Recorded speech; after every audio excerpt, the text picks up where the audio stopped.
我嘅。咁我梗要問你，問一間你又話我打唔啱，又話我咩嘅？哎呀，人哋話頭大冇腦就係你啦。打我啦！伙計慢打落，伙計唔係怕攞，打啦羅多羅炒嘢啊！攞拍架再隻架嘢啊！我係興銀18，各位兄弟食吧。阿嫂同埋姊妹，阿嫂出嚟有姊妹，今日小弟初到貴地，而小弟見到你何歸地啊？從來冇同大家見過面啊！撞來撞去阿伯夾住我面啊！十分唔好意思啊！死未撈攰啊！小弟有何貴幹？而小弟見到你嚟緊，這邊有何歸幹？就係推銷我祖傳嘅3種良藥，就是介紹你左川嘅3款嘅良藥。頭一種，頭一款就係蠄蟝膏藥，就是蠄蟝膏藥，專醫老人風濕，專醫老人感症啊！有邊個跌傷？那是我人刮傷，俾狗咬傷，我小狗不摔掉，俾車撞傷，我攞呢浪掉，俾炸彈炸傷。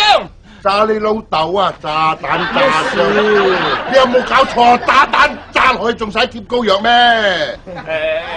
大佬，老王賣瓜，自讚自誇嘛。你誇得太離譜了！如果炸彈炸下去要貼膏藥啊！1945年打仗的時候啊，沒有死人咯。哎呀，咁炸彈跌喺片車得唔得啊？呢個係要拎啊嘛。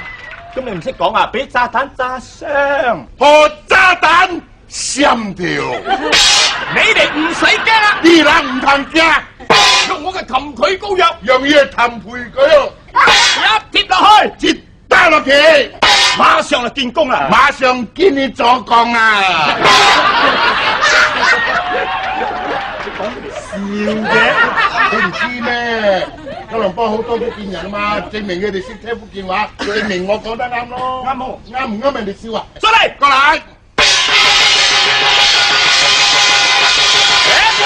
仲有第2種啦，嗰第2款啊，就係頭痛藥粉啦。就是頭痛藥粉。有邊個頭痛發燒？那是我下面人頭痛起燒，燒到怕人啊！燒到會怕人啊！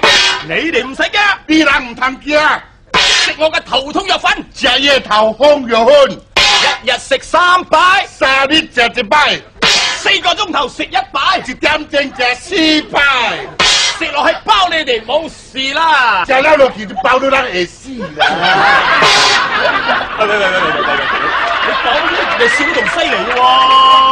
原來呢度全部都係福建人嚟㗎，掂唔掂啫？唔掂人哋笑咩？準冇？啱㗎啦，啱㗎啦，齋來啊！哥啦，你講咩啊？客家話，後多客人咯。哦，藝師哥咯，試過 OK，聽完講嘅話都有講㗎啦。嚟啦，OK，再嚟。還有第3種啊！嗰第3款啊，就係牙痛藥水，就是嚼嘅藥水。有乜嘢牙痛？那是我下面人嚼嘅，痛到暈暈一唔衰的，嚼個鬼尾靠尾靠母啊！牙就50斤，你人唔通驚，騷騷嘅棉花，也一啲臭臭嘅米灰，藥水打落去，你死人臭精多落去，有牙龍錫牙龍，冇牙龍錫牙啦唔看他看，無看他死人卡成看啊！小天1年以400件啊，一年148萬人，冇一隻有事，無一個無死啊！小天姓藍，你死人，藍到3來，名叫做三來，實質嘢興我得藍3來啊！大人講伊藍三來啊！屋卡出去西南街，出來多啲死人鬼，門牌534啊！唔擺就是534啊！你講人哋有事情去潛危咧，那是你人唔驚死被吹咧，隔離有條店滿下都跌啊！隔壁瓜茶店吹你使了啊！我講係藥材鋪，你講棺材鋪嘅？你又話你唔識聽福建話，我淨係識聽瓜茶店。識聽一句啊？哦，我前邊嗰啲都係阿家，啊，其實都係一樣噶啦。如果你有小毛病，你首先喺邊度？藥材鋪。藥材鋪嗰啲藥唔靈，你喺邊度？棺材鋪。係啦，你要講啦。其實今日我哋嚟咧唔係賣藥嘅，只係俾大家開下心嘅啫。唉，冇錯冇錯。